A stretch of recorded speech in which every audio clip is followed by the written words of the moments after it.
সকাল ইডলি চাটনি দিয়ে ব্রেকফাস্ট চলছে। আমার পর্বটা খাওয়া হয়ে গেছে। সেই প্যাসেঞ্জার ট্রেনে উঠলাম আর ওখান থেকে আমাদের বলা হলো যে ওটা হাওড়া যাবে।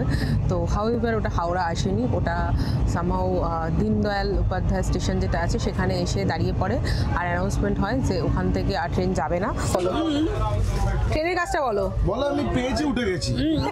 আমি জানি আমার পেছন করে ওরা উঠবে, তোমরা উঠবে। হ্যাঁ হ্যাঁ, ওই জন্য আমি উঠে পড়েছি। উঠে তো আমি ভেবা চাকা খেয়ে গেছি। এবার ও সেই গাড়িটা আমরা তো তিনজনে মিলে একসাথে উঠবো। হ্যাঁ, আমার গিন্নি আগে উঠে গেছে, কাউকে দেখলো না, ডান দিক বাদিক কাউকে দেখলো না, হুড়মুড়িয়ে উঠে গেছে। আমরা উঠতে পারিনি। এখন টেনশন করছি, কোথায় উঠলো খুঁজে পাচ্ছি না। এদিকে ট্রেন এসে বসে আছে, পুলিশদের বলছি, আমার মেয়ে কান্নাকাটি করছে, আমি হাই উতাস করছি, আমি প্রতিকার দরজার গোড়ায় গিয়ে ওকে ডাকছি। আমরা লিলুয়া স্টেশনেতে নেমেছি। এখন নেমে আমরা এখানে দেখেছি একটু গরম গরম চা হচ্ছে। আসলে আমরা 3 দিন ধরে যেহেতু একটু বাথরুম জাতীয় সমস্যা ছিল আর কি, ওয়াশরুম ইউজ করার সমস্যা ছিল, তার জন্য ঠিক করে খেতে পারছিলাম না। এইটা আমাদের খাস্তা কচুরি বলে আমাদের এখানে, আর ওখানকার লোকের ওখানে বলে হচ্ছে ওটাকে কচুরি। এই যে ব্রেড পকোড়া নিয়েছে একটা, এটাও খেতে ভালো। এটা হচ্ছে আমার সেকেন্ড কাপ অফ টি। এত ভালো হয়েছে চাটা। দক্ষিণেশ্বরে মা ভবতারিণী মন্দির।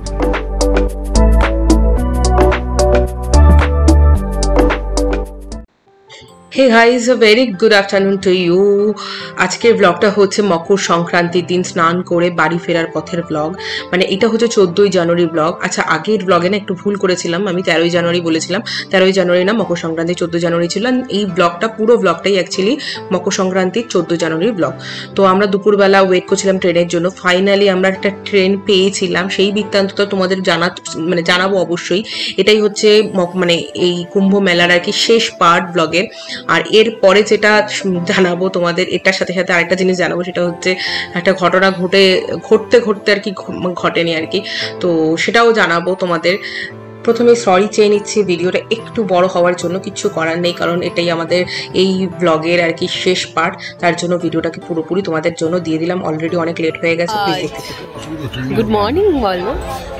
Good morning mom, good morning বলো।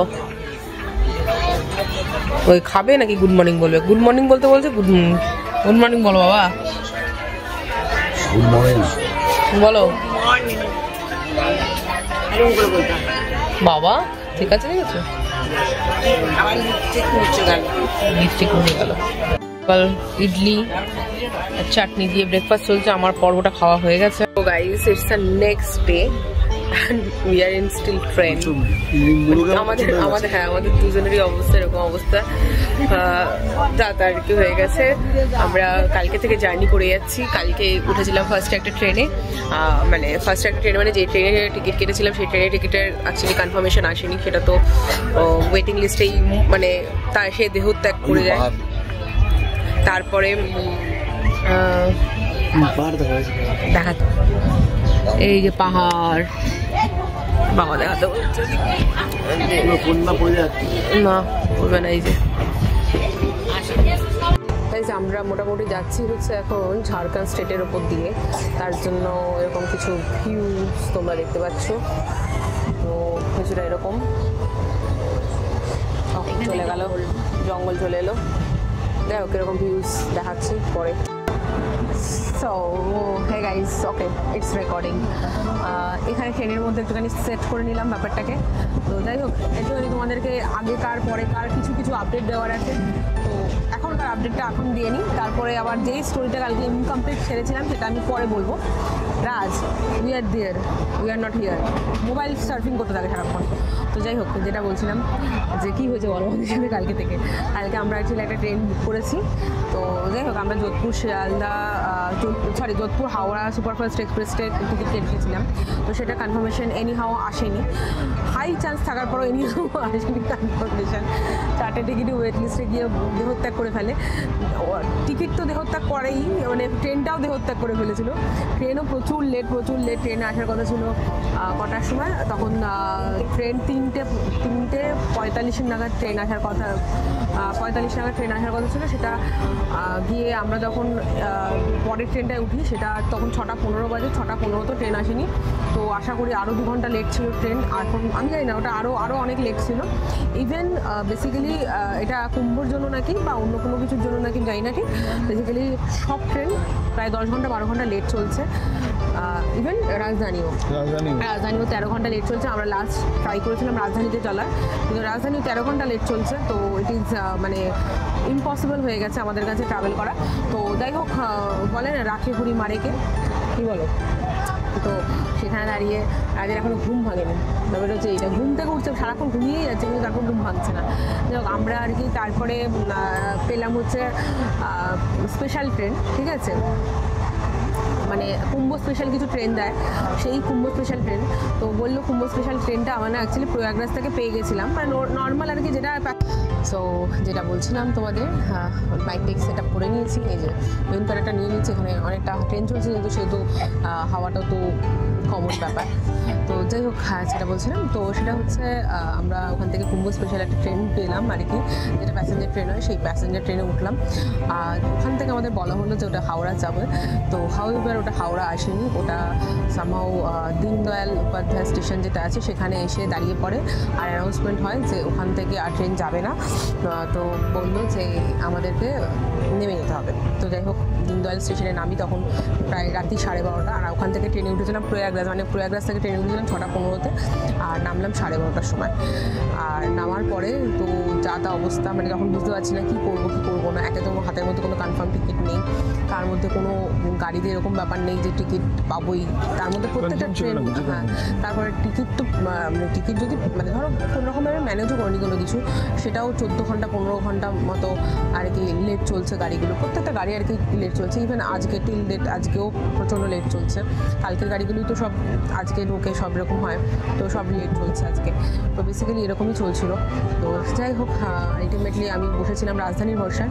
তো আস্তে আস্তে দেখলাম রাজধানী যেই টাইমে আমরা নেমেছিলাম সেই টাইমে মোটামুটি ঘন্টা 2-3 মধ্যে রাজধানী পাওয়ার কথা ছিল, বাট সেই রাজধানীটাও পেলাম না। সেই রাজধানী 13 ঘন্টা লেট চলছে। সেই রাজধানী না, আমরা যখন ওখানে বসেছিলাম তখন প্রায় 6.5 ঘন্টা 7 ঘন্টা লেট চলছিল। তো রাইট নাও যখন আমি এই সময় ভিডিওটা রেকর্ড করছি তখন এটা 13 ঘন্টা 14 ঘন্টা লেট চলছে মোটামুটি। তো রাজধানী পাওয়ার সম্ভাবনা ওখানে কমে গেল। তো তারপরে আমরা কি করব, কিছু তো করার নেই। অলরেডি প্রচণ্ড টায়ার্ড, প্রায় প্রচুর হেঁটে নিয়েছি। আমাদের পায়ের অবস্থা খুব খারাপ, মানে কোমরের অবস্থা সব খারাপ, সব কিছুর অবস্থা খারাপ আর কি। তো তার জন্য আমরা গিয়ে স্টেশনেই বসে পড়ি, যেরকম হয় একটা চাটাই ফাটাই পেতে। কিন্তু যাই হোক, ওখান থেকে ভাবছিলাম যে আমি বসে বসে খুব টেনশনে ছিলাম। এগুলো না কিছু রেকর্ড করা হয়নি এই কারণে এত টেনশনে ছিলাম কীভাবে, ইভেন ফ্যামিলি ট্রাভেল করছে যখন, বুঝতেই পারছো কতটা পরেশানি হয় ব্যাপারটা নিয়ে। তো আমি ভাবলাম যে ঠিক আছে, কী করবো না করবো সেটাই মানে ডিসাইড করছিলাম। তারপর শেষমেশ যখন হঠাৎ অ্যানাউন্স করলো যে অন্য একটা স্টেশন থেকে আর কি কুম্ভ স্পেশালি একটা স্পেশাল ট্রেন দিচ্ছে, সেটা হাওড়া যাবে। তো যারা হাওড়া যেতে চান তারা উঠতে পারেন। তো আমরা ডিসাইড করলাম যে হ্যাঁ, আমরা যখন বললাম যে ঠিক আছে চলো, এটা ছাড়া যায় না, তো চলো ওটাই করে নিই, ওটাই উঠে দেই। তো উঠলাম। সত্যি কথা বলতে এটা একটা কাইন্ড অফ প্যাসেঞ্জার ট্রেন, যেটা নর্মাল তুমি বলতে পারো একটা লোকাল ট্রেনের মতোই। কিন্তু আর কি আমাদের প্রবলেমটা হচ্ছে এই ট্রেনের যেটা প্রবলেম হয় সেটা দিলে তো অবশ্যই, তবে ওয়াশরুম নিয়ে একটু সমস্যা এখন জানি তো।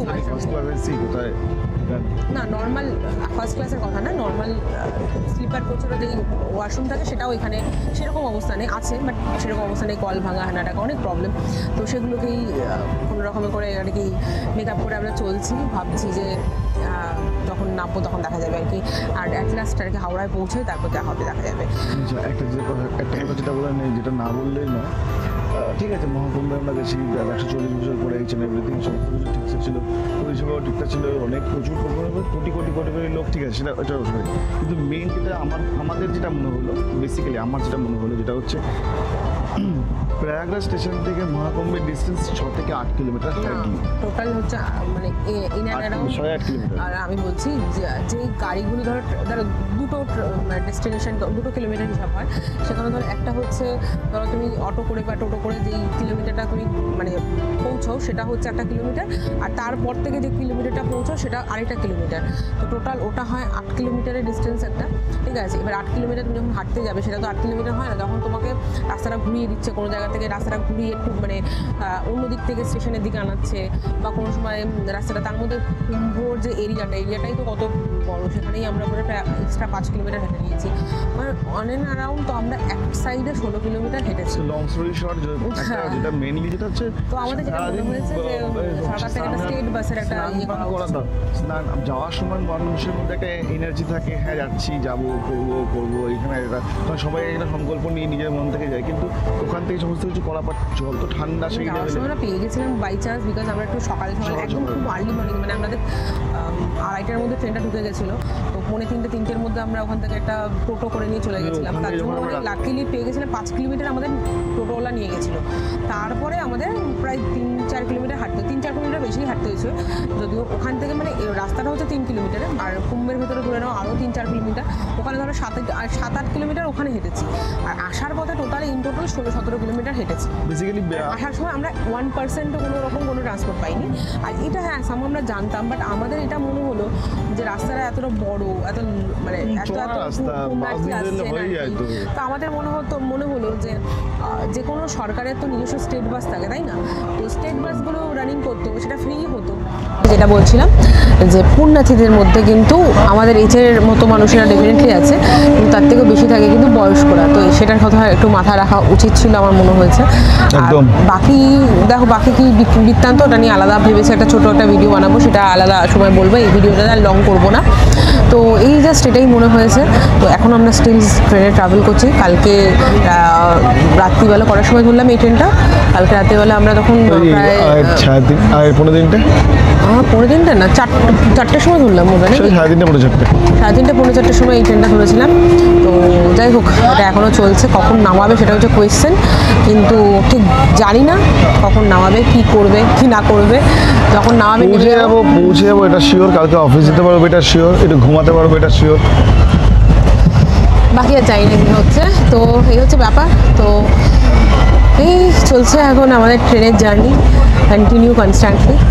তো এই চলো দেখতে থাকো। ধানবাদ ক্রস করলো একটু আগে, ধানবাদ, হ্যাঁ আমাদের এখন ধানবাদ ক্রস করলো, তো আশা করি বেশিক্ষণ লাগবে না, তবে ও যাই না ঘন্টা 5 লাগবে, ঘন্টা 5 আরামসে লাগবে। কটা বাজে এখন বাজে হচ্ছে 12টা, 12:30 বাজে। 1 2 3 4 5টা 5:30 6টা 6টা পৌঁছে যাবো মানে। সো কালকে প্রচুর পরিমাণে রিস্ক হয়ে গেছে, করা কিন্তু কঠিন কাজ, এটা হচ্ছে ব্যাপার। ঠিক আছে, যারা ওই যে মানে যারা আর কি অনেকে ইয়ার্কি করে ওরা যে পূর্ণ করতে যাচ্ছ, পূর্ণ করাটা কঠিন। পূর্ণ করার থেকে ওর একটা আনসার্টিনিটি থাকে অনেক, মানে মেনলি হচ্ছে ট্রেন, কারণ যেখানে একটা রাস্তা থেকে উঠবে পূর্ণর পথটা সহজ হয় না কোনো সময়। খাবার তবু ম্যানেজ করা যায়, ঠিক আছে, কম খেলাম বেশি খেলাম না, মানে একটু কম খেয়ে থাকলাম, বাট ট্রেনে আনসার্টিনিটি হলে, বিশেষ করে বাড়ি আসার যদি রিস্ক থেকে যায় না, তখন ওটা খুব চাপ হয়ে যায়। এটা এই সময়টা হবে, কিছু করার নেই, এই সময়টা এরকমই চলছে, সব ট্রেন 13-14 ঘন্টা লেট চলছে, তো কিছু করার নেই। কিন্তু দেখো শুধুমাত্র 13-14 ঘন্টা লেট করলে তো আমরা সাফার করছি না, যারা ওই ট্রেনে ধরো নিউ দিল্লি থেকেও ট্রাভেল করছে, রাজধানী যেরকম দিল্লি থেকে ট্রাভেল করে জানো, তো তারাও আর কি সাফার করছে বেসিক্যালি, তো সবাইকে সাফার করতে হয়, এটা হয়ে থাকে, কিছু করার নেই। তো এইটুকু তো করতেই হবে, এইটুকু তো সহ্য করতেই হবে, নাহলে আর পুণ্যের ধরাশায়ী তুমি কী করে হলে, তাই না? তো এই পর্যন্ত বলে রাখলাম আপাতত আপডেট, বাকিটা পরে দেখাচ্ছি। চিতবাদাম খাচ্ছে এখানে, রাত চিতবাদাম খাচ্ছে। কটা বাজে এখন? কটা বাজে? 4:30 বেজে গেছে। আমরা ব্যান্ডেল স্টেশনে বসে রয়েছি। ও 5:45 বাজে ব্যান্ডেল স্টেশনে বসে রয়েছি। রাজ সবচেয়ে কম খাওয়া দাওয়ার কাজ করেছে একটা দিন পর জানি তো ছোলা খাবে 1.5 দিন। তুমি থ্যাংক গড করো যে আজকের মধ্যে ঢুকছো, সেটা ভেবে। সত্যিকারের মধ্যে কোনো খাওয়া খরচ হয় না। খেলাম আর কোথায়, কালকে রাতে তো মুড়ি দিয়ে কাজ চালিয়ে দিলাম। খাবার ছিল না, তাই আমরা মুড়ি দিয়ে চালিয়েছি। মানে রাস তো খাইনি, বাবা বোধ একটু মুড়ি খেয়েছে, আমি একটু মুড়ি খেয়েছি অল্প। যা যা করেছো সেটা একটু স্বীকার করো। হ্যাঁ, কালকে যা যা এক্সপিরিয়েন্স করেছো একটু স্বীকার করো। তোকে তো আমি বলেছিলাম যে তোর বাবাকে ডাকিস না ঘুম থেকে। আরে সেটা বলছি না, কিছুই বোঝে না। আরে সেটা বলিনি তো, আমি সেটা বলছি না। তোর বাবা তুমি যে ট্রেনের কথাটা করে কাজটা করেছো সেটা বলছি, সেটা বলো। ট্রেনের কাজটা বলো। বলো আমি পেয়েছি, উঠে গেছি। আমি জানি আমার পেছন করে ওরা উঠবে, তোমরা উঠবে। হ্যাঁ হ্যাঁ, ওই জন্য আমি উঠে পড়েছি। উঠে তো আমি ভেবা চাকা খেয়ে গেছি। এবার বাবা একটু মাইকটা পাস অন করো তো দেখি, এত আওয়াজের মধ্যে বাবা একটু ধরো দেখি কি করেছে, একটু বলে গেল কি করেছে তোমার বউ, কি বলেছে বলো, কি করেছে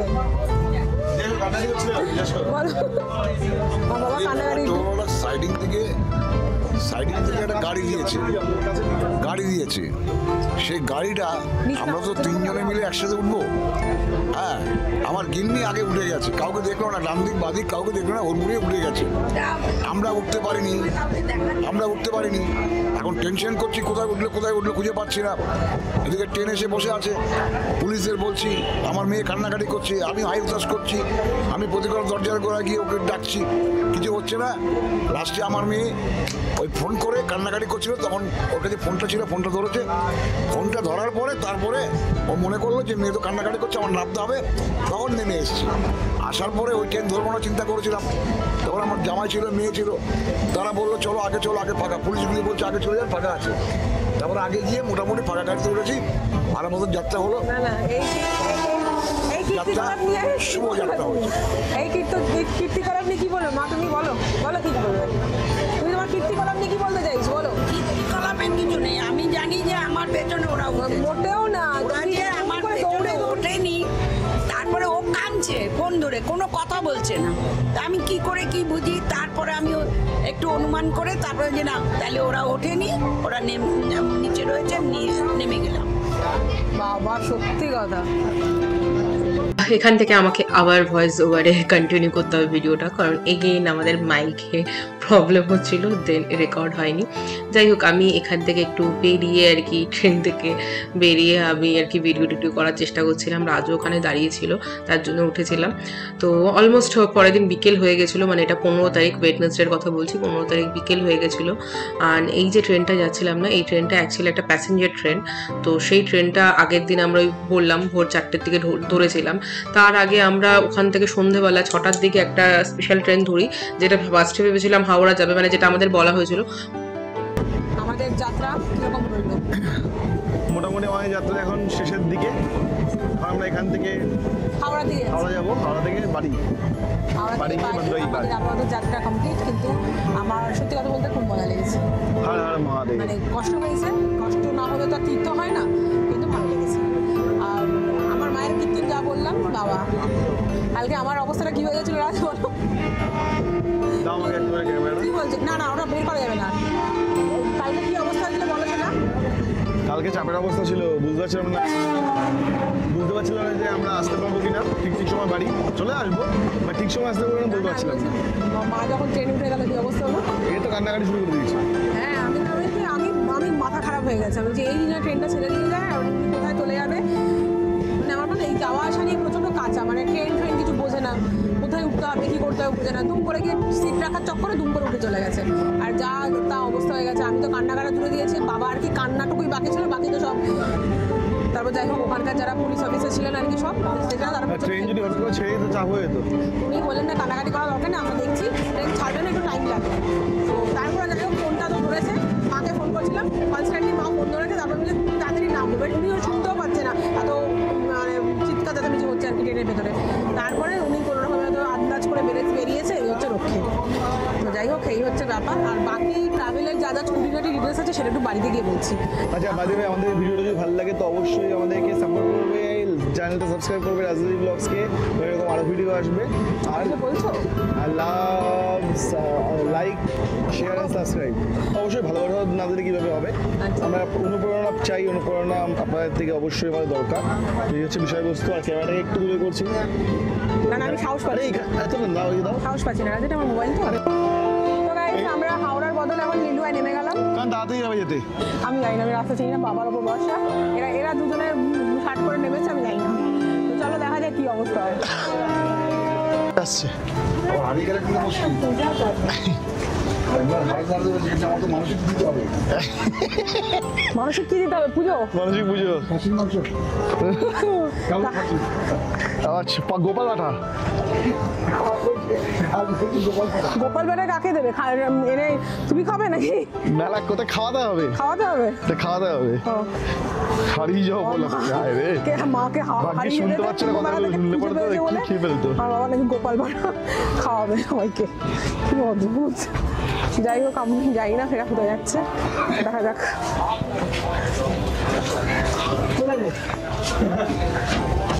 আমরা লিলুয়া স্টেশনেতে নেমেছি, এখন নেমে আমরা এখানে দেখেছি একটু গরম গরম চা হচ্ছে। আসলে আমরা 3 দিন ধরে যেহেতু একটু বাথরুম জাতীয় সমস্যা ছিল আর কি, ওয়াশরুম ইউজ করার সমস্যা ছিল, তার জন্য ঠিক করে খেতে পারছিলাম না। তবু টুকুসটা করে আজকে খেয়েছি ট্রেনে, কিন্তু কালকে তো কিছুই খেতে পারিনি ঠিক করে। তো এখন আমরা একটু গরম চা খাবো আর একটু খাস্তা কচুরি খাচ্ছি। গাছ কি খাচ্ছ তো দেখাও। তুমি কি খাচ্ছ? সিঙ্গারা ভেঙে দিয়েছে। এই যে 10 টাকা করে প্লেট।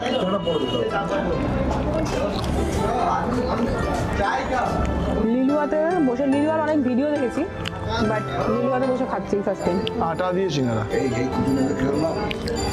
এইটা আমাদের খাস্তা কচুরি বলে আমাদের এখানে, আর ওখানকার লোকের ওখানে বলে হচ্ছে ওটাকে কচুরি, পুরি বলে, পুরি না না কচুরি, কচুরি বলে ওটাকে। আমরা তো খাস্তা কচুরি বলি। 20 টাকা এখানে দাও। রাত কেমন কাটছে একটু বলো। বলো। এই আমাকে একটু চাটনি দেবে গো। খেতে ভালো কিন্তু। সবুজ সবুজ সবুজ সবুজ না ধনে পাতা। আমাকে দিয়েছো সবুজটা দিও আমাকে।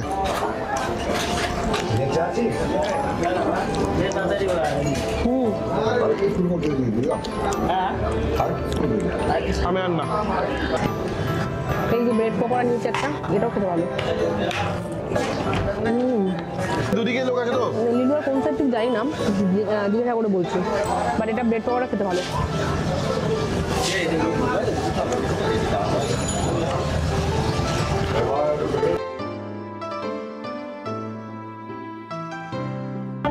এইটা হচ্ছে আমার সেকেন্ড কাপ অফ টি। এত ভালো হয়েছে চাটা। দাঁড়াও সেকেন্ড কাপ অফ টি, এটা এত ভালো হয়েছে না চাটা, তার জন্য আরেকটা কাপ নিলাম। মা বোধ এখানে রসগোল্লা হবে, গুঁড়ো রসগোল্লা পাওয়া যাচ্ছে এখানে, তাই খাবে। বলো ফাইনালি চাটা ভালো না? চাটা ভালো, সত্যি ভালো চাটা। চাটা ভালো, রসগোল্লা ভালো। এটা রসগোল্লা খেলো দুটো, এটাও ভালো। কোন দিকটা এটা? 1 নম্বরের দিকে বেরিয়ে এই যে ব্রিজটাই, ব্রিজের এখানেই আর কি দাদার দোকান। দারুণ খেয়েছি আমরা, দারুণ খেয়েছি দাদা। তো এখান থেকে আমরা একটা গাড়ি বুক করি, গাড়ি বুক করে বাড়ির দিকে রওনা হই। আর এখানেই ঠিক ছিল এটা ঝড়ের পূর্বাভাস। কেন ঝড়ের পূর্বাভাস দেখতে থাকো, সেটা আমি বলবো পরে ভিডিওতে। অ্যান্ড এখন আমরা অ্যাকচুয়ালি লিলুয়া থেকে বিরাটির দিকে এগোচ্ছি। তো চলো, যেতে যেতে আমরা মা ভবতারিণী দক্ষিণেশ্বরের কালী মন্দির আর মা গঙ্গা এখানে রয়েছে। ক্লোজ করলে খুব একটা মা ভবতারিণী মন্দির। জয় মা কালী মা। তো এই জাস্ট ফিরলাম আমরা। সো হে গাইস, আমরা এখন চলে এসেছি আমাদের গন্তব্যস্থল, মানে সেটা হচ্ছে আমাদের বাড়ি। খুব বাড়িটাকে মিস করছিলাম গতকাল থেকে, বিশেষ করে রাত্রিবেলা যেখানে আমরা স্টেশনের মধ্যে বসছিলাম। আমি কোনোদিন স্টেশনে এইভাবে বসিনি। হ্যাঁ, একবার যখন ছোটো ছিলাম বাবা মার সাথে যখন গেছিলাম, তখন একবার এরকম মনে আছে স্টেশনে বসে থাকার এই সিচুয়েশন। যখন আমরা ধানবাদ না, ওটা ওই আমাদের গুরুদেবের আশ্রম ছিল, ওখান থেকে আমরা আসছিলাম, সেই সময় আমরা বসছিলাম দেওঘর। আর সেকেন্ড এই আবার প্রায় 8-10 বছর বেশি হবে তখন আবার আমরা বসলাম। বাট বলে না, যা করে রাখে সাই আমার চাকে না, ওই একটা ট্রেন ছিল না, কিন্তু সেই ট্রেনটায় যখন তো অনেক লোক আমরা বসেছিলাম, তো একটা ট্রেন আমাদেরকে দিয়ে দিয়েছে যে ওই ট্রেনটার মাধ্যমে তোমরা হাওড়া পৌঁছাতে পারো। ভিডিওটাতে যেই রকম ভাবে আমি বানাবো ঠিক করেছিলাম, মানে পুরো আর কি মহাকুম্ভের যে কটা পর্ব বানাবো ঠিক করেছিলাম, যা করেছিলাম, একটা তো আইটিনারি ডেফিনেটলি মাথার মধ্যে সবারই প্ল্যান থাকে, যে কোনো ব্লগারের যে কোনো কন্টেন্ট ক্রিয়েটারের প্ল্যান থাকে। বাট তার বিশ্বাস করো 1% আমরা কেউ কিছু করে উঠতে পারিনি। সেটা ডিউ টু আমাদের আমাদের প্রবলেমের জন্য না, বিকজ মহাকুম্ভের এক্সপিরিয়েন্স যেহেতু পুরো মানে দুনিয়াতে কারোর ছিল না তার জন্য। তো ডেফিনেটলি আমাদের কাছেও আইডিয়া খুব কম ছিল। তো হোয়াট এভার যা পেরেছি করেছি, তার মধ্যে অনেকবার টেকনিক্যাল ইস্যুসও হয়েছে। এই যে মাইক নিয়ে যেরকম টেকনিক্যাল ইস্যুস হয়েছে, এত বড় মানে ফুটেজ নিয়েছি, কিন্তু তারপরে গিয়ে দেখছি আর কি রেকর্ড হয়নি, খুব সমস্যাজনক। বাড়িতে ফিরে তোমাদের কাছে কয়েকটা কথা আর কি বলছিলাম, তোমাদের কাছে এটাই বলছিলাম যে আমাদের এক্সপিরিয়েন্স, যে আমরা মোটামুটি স্নান করে তো সকালের দিকে বেরিয়ে এসেছি। সকালবেলা বেরিয়ে আসার পরে ওখান থেকে মোটামুটি 7:30-8টার মধ্যে বেরিয়ে যাওয়ার পরে, মানে নদীর সাইডের থেকে বেরিয়ে আসার পরে আমরা 5 ঘন্টা প্রায় হেঁটে প্রায় 1টা-1:30টার দিকে আমরা পৌঁছই হচ্ছে স্টেশনে। 1টা-1:30টার থেকে বসেছিলাম 3:30 পর্যন্ত ট্রেনের অপেক্ষায় যোধপুর হাওড়া সুপারফাস্টের জন্য। সেটা টিকিট যখন কনফার্ম হলো না, তারপর আমরা বুঝে পাচ্ছিলাম না কিভাবে যাব। তো তারপর ওখান থেকে আমি তোমাদের যেরকম বললাম, একটা স্পেশাল ট্রেন পেলাম মানে সন্ধ্যে 6টার সময় প্রয়াগরাজ থেকে। সেই ট্রেনে উঠে ভেবেছিলাম ফার্স্টে ওটাতে করে হাওড়া চলে যাব, যেটা আমাদের ওখান থেকে বলা হয়েছিল, কিন্তু সেই ট্রেনটা অ্যাকচুয়ালি হাওড়া যায়নি, দীনদয়াল পর্যন্তই লাস্ট স্টপ দিল আর সবাইকে নেমে যেতে বললো। তো দীনদয়ালে যখন নামি তখন রাত্রি 12:30 বাজে, আর এটা জানুয়ারি মাস যেহেতু ছিল, তোমরা বুঝতেও পারছো প্রচুর পরিমাণে ঠান্ডা ছিল। মানে দীনদয়ালে নামার পর তো আমাদের মানে আমরা ব্যাগে যে কম্বলগুলো ক্যারি করছিলাম সেগুলো কানে মাথায় দিয়ে বসেছিলাম, কারণ আমাদের কাছে আর কোনো অপশান ছিল না কোন ট্রেন ধরে যাব, কিভাবে কি করবো, কোনো অপশান পাচ্ছি না, কারণ প্রত্যেকটা ট্রেন 13-14 ঘন্টা লেট চলছিল, খুব অসুবিধা হয়ে গিয়েছিল। তো একটা জায়গায় আমরা ওই প্লাস্টিক পেতে বসেছিলাম কম্বল গায়ে দিয়ে। বাবা তো আর পারছিল না, বাবা তো অলমোস্ট শুয়েই পড়েছিল। তো এরকম বসে 2-2.5 ঘন্টা বসে থাকার পরে প্রায় 3:30-টের দিকে CRPF এর যারা স্টেশনে থাকেন আর কি, ওনাদেরই একজন এসে বললেন যে স্পেশাল ট্রেন দিয়েছে হাওড়ার জন্য, যদি যেতে চান যেতে পারেন।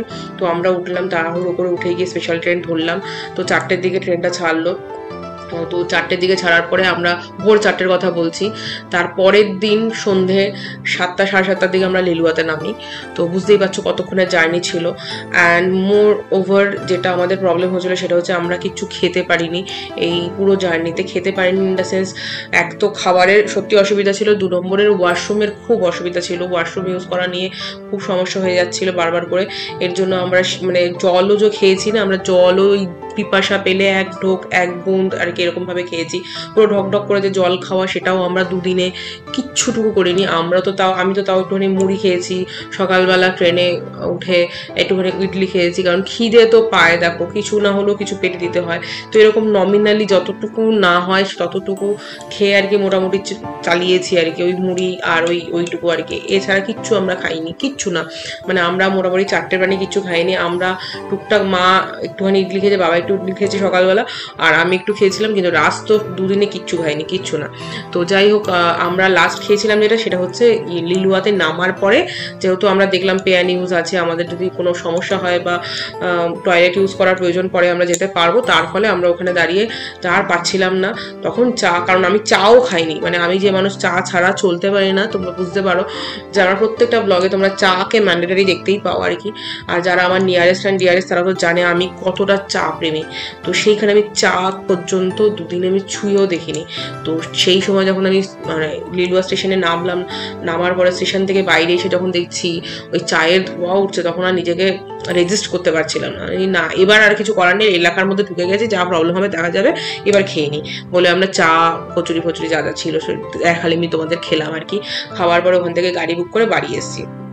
তো বাড়ি আসার পরে যেটা আমার বর আমাকে বললো, একটা বিশাল ধামাকেদার নিউজ, সেটা হচ্ছে যে আমরা যাওয়ার সময় আর কি, যখন প্রয়াগরাজের আর কি সঙ্গমের দিকে যাচ্ছিলাম, ফার্স্টে তো টোটোতে গেলাম, দেখালাম, তারপরে তো হাঁটতে হয়েছিল 4 কিলোমিটার, মানে সঙ্গম এরিয়া পর্যন্ত আর কি। ওই এরিয়াটা পর্যন্ত 4 কিলোমিটার, আর এরিয়ার ভেতরে আরো 4 কিলোমিটার ধরো হেঁটেছি।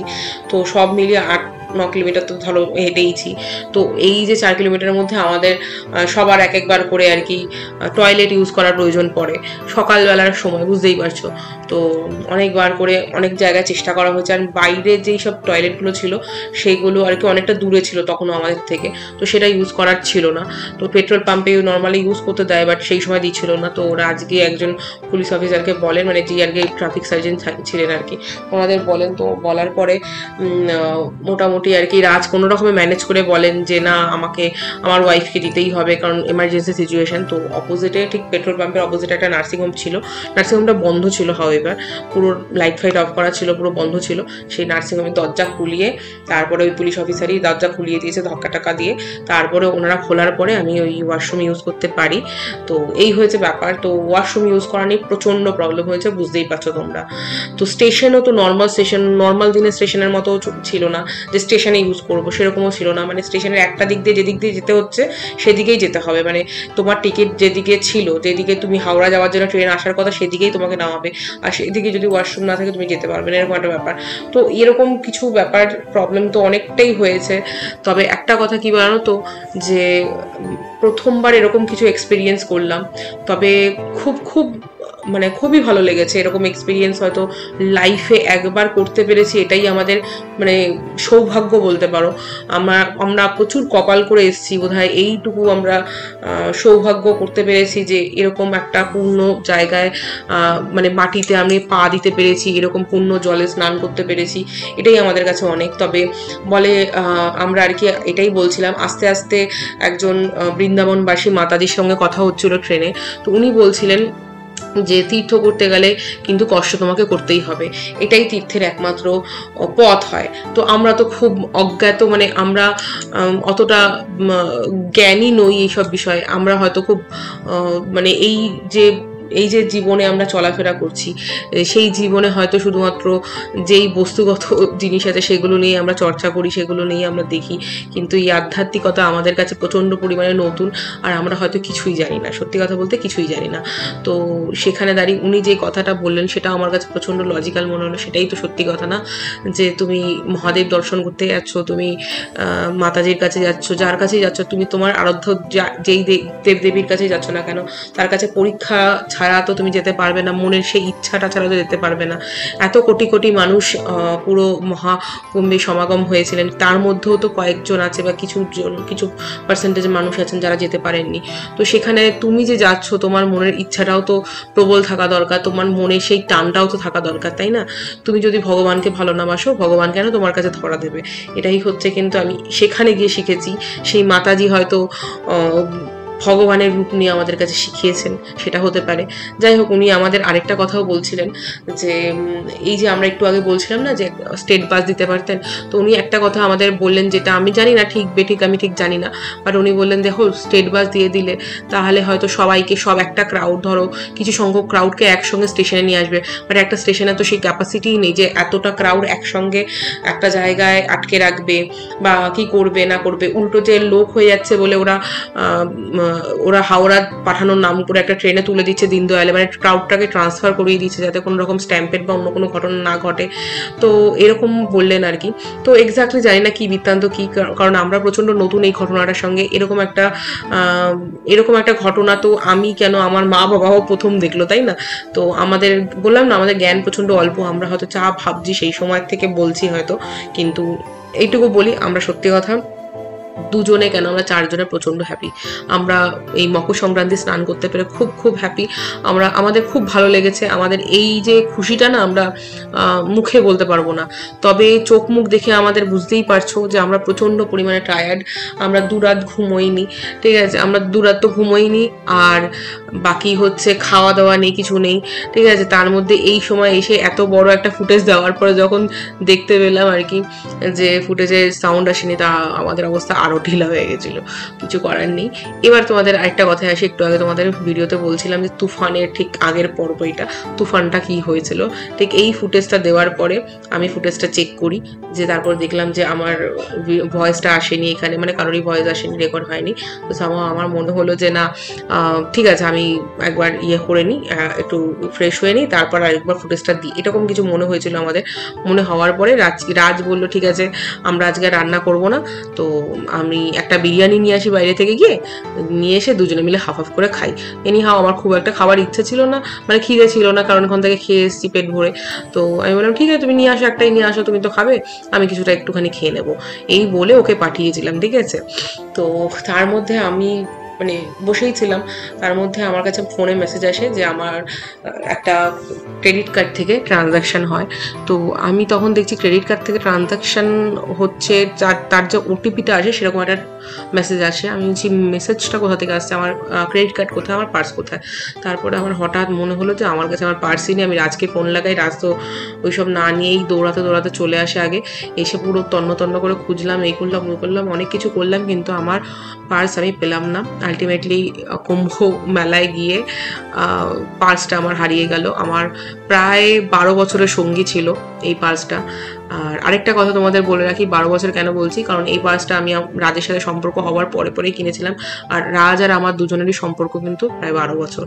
তো কোইন্সিডেন্টলি মহাকুম্ভ হয় 12 বছরে, আর আমাদের সম্পর্কও 12 বছরে, আর এই পার্সের সঙ্গেও সম্পর্ক ছিল আমার 12 বছরের। আর এই 12 বছর বাদে এই পার্স আমি হারালাম। সত্যি কথা বলতে অনেক রকমের প্রবলেমের কথা তোমরা ভাববে হয়তো, যে এটিএম কার্ড নেই, এই গেছে ওই গেছে, ডকুমেন্টসও গেছে, ডকুমেন্টসগুলো রিকভার করতে হয়েছে। কিন্তু ঘটনা হচ্ছে যা বলছিলাম আর কি, ঘটনা হচ্ছে এটাই যে মনে খুব দুঃখ পেয়েছি। এত প্রিয় একটা পার্স, কারণ আমি ওটাকে সবসময় বেরও করতাম না। মেবি একটা সময় না ওরকম সময় ছিল যেগুলো আমি রেকর্ড করতে পারিনি, বিকজ এতটাই ক্রাউডেড ট্রেন হয়ে গিয়েছিল। সেই ট্রেনের মধ্যে মানে ফোন বের করাও মানে প্রচণ্ড ইয়ে লাগছিল। আর এতটা টায়ার্ড ছিলাম না, বসে বসে অনেক সময় ঘুমিয়ে পড়ছিলাম। তো এরকম হতে পারে যে আমার ব্যাগ থেকে মানে পার্সটা তুলে নিয়েছে। বাট কোথাও গিয়ে ভগবানকে ধন্যবাদ জানাই, আমার কাছে আমার ফোনও ছিল, দুটো ফোন ছিল।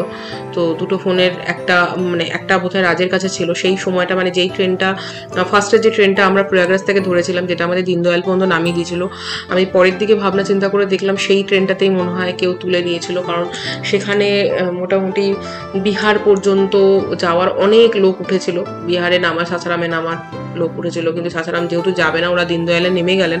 তারপর আমরা ভেবেছিলাম হাওড়া যাবো, কিন্তু তারপরে তো আমরাও হাওড়া যেতে পারিনি, আমরাও দীনদয়ালে নেমে গেছিলাম। তো আমার মনে হয় সেখানেরই কেউ আর কি, সিটে যারা বসেছিল তারাই আর কি কেউ একজন তুলে নিয়েছে। বিকজ ওই সময়টাই একমাত্র আমার একটা ফোন আমার হাতে ছিল, আর একটা ফোন রাজের কাছে ছিল। তো সেই কারণে আমার দুটো ফোন বেঁচে যায়। তো ভগবানের কাছে অসংখ্য ধন্যবাদ। দেখো কিছু হয়তো ছোট উপর দিয়ে গিয়ে বড় কিছু বাঁচিয়ে দিয়েছে। আজকে যেভাবে মা উঠে গিয়েছিল ট্রেনের মধ্যে, আমি যেভাবে কান্নাকাটি করছিলাম, মার কাছে যদি সেই সময় ফোনটা না থাকতো যে কি হতো আমরা জানি না। আমি আজও ভেবে ভয় লাগে, কারণ মা অত কিছু জানে না, মা অত কিছু বুঝতে পারে না আর কি, যে কোন ট্রেন ধরতে হবে, কি করতে হবে না করতে হবে, এই জিনিসগুলো প্রচণ্ড কাঁচা, এর জন্য টেনশন হয়ে গেছিলো। তো যাই হোক, পার্সের ওপর দিয়ে গেছে, ছোটোর ওপর দিয়ে গেছে, সেটা নিয়ে কি আর বলবো, মন খারাপ তো অবশ্যই হয়। 12 বছরের সঙ্গী, সে পার্স হোক আর যাই হোক, সেগুলো যদি চলে যায়। তো যাই হোক, আমরা আর কি মহাকুম্ভ দেখে বাড়ি ফিরে দুজনে মিলে এই চর্চাই করছিলাম। তো তোমাদের অনেক কথা বলছিলাম, যেগুলো যাই হোক রেকর্ড তো হয়নি। তো তোমাদের একটা কথা বলি, যে এই কুম্ভমেলা আমি জানি না আমার কি কি চেঞ্জ করেছে, বাট এইটুকু আমি বলি, আধ্যাত্মিকতার দিক থেকে পুরো ইনার সোলকে চেঞ্জ করে দিয়েছে। আর আজকে হয়তো অনেক কিছুর মানে বুঝি, যেগুলো হয়তো আগে মানে বুঝতাম না। তো ঠিক আছে, চলো এই পর্যন্তই রাখি আমাদের এই যে মহাকুম্ভের যে জার্নি। তোমাদের কাছে যেরকমভাবে প্রতিস্থাপন করবো ভেবেছিলাম সেইভাবে করতে পারিনি। We are really very sorry, কিছু করার ছিল না আমাদের, কারণ এত হেকটিক হয়ে যাবে ব্যাপারগুলো, বুঝতেও পারিনি এতটুকু। কিন্তু যতটুকু পেরেছি ততটুকু করেছি, তোমাদের কাছে পাঠিয়েছি, মানে আপলোড করেছি। আর ভিডিওগুলো আপলোড করতে অনেক দেরি হয়ে যাচ্ছে, কিছু করার নেই, কারণ মাঝখানে অনেক পরিমাণে টেকনিক্যাল ইস্যুস ছিল। তো যাই হোক, আলটিমেটলি ভিডিওগুলো আপলোড করতে পেরে ভালো লাগছে। তো আশা করি তোমাদের ভিডিওগুলো ভালো লেগেছে। ভালো লাগলে প্লিজ কমেন্ট লিখে দিও হর হর মহাদেব করে। আর চলো, ভালো লাগলে লাইক করে দিও, কমেন্ট করে দিও, অ্যান্ড শেয়ার করে দিও। তাই এই পর্যন্ত বলে আমি আমার এই ভিডিওটাকেও শেষ করব। আর তোমাদের কাছে এইটুকু বলবো যে প্লিজ তোমরা কিন্তু কমেন্ট করতে ভুলো না, ঠিক আছে? হর হর মহাদেব। চলো, দেখা হচ্ছে পরের ভিডিওতে। চলো, টাটা, বাই বাই আমার তরফ থেকেও, রাজের তরফ থেকেও, কারণ রাজের ভয়েস এখানে কিচ্ছু আসেনি, আর রাজ ভয়েস ওভারও দিচ্ছে না। তো চলো, টাটা, দেখা হচ্ছে খুব তাড়াতাড়ি নেক্সট ভিডিওতে। চলো, হর হর মহাদেব।